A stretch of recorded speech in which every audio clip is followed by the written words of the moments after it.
தமிழகத்தில் தேர்தல் நிறுத்தி வைக்கப்பட்ட 2 தொகுதிகள் உட்பட 3 தொகுதிகளுக்கும் தேர்தல் தேதி அறிவிக்கப்பட்டிருப்பது குறித்து அரசியல் தலைவர்கள் தெரிவித்த கருத்துக்களை இப்பொழுது பார்ப்போம்.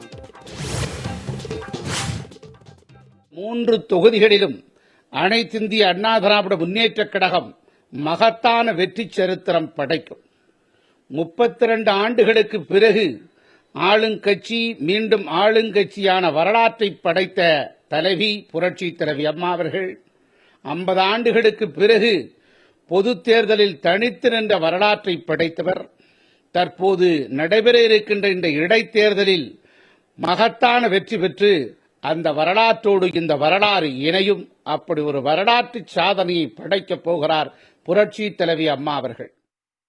தேர்தல் முறையாக நடக்க வேண்டும்.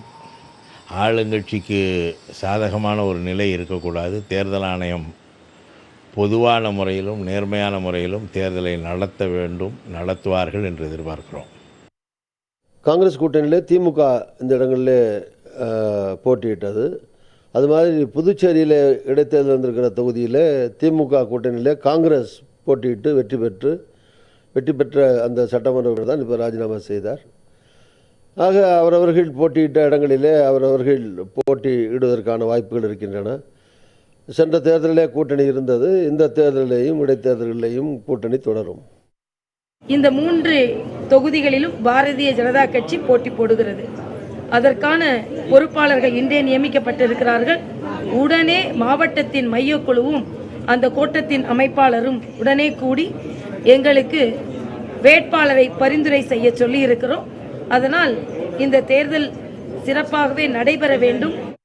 பெரும்பாலும் இந்த 4 தொகுதிகளிலும் மக்கள் நல கூட்டணியின் சார்பில் வேட்பாளர்களை நிறுத்த வாய்ப்பில்லை. நாங்கள் இந்த தேர்தலில் 4 தொகுதிகளில் போட்டியிட வாய்ப்பில்லை.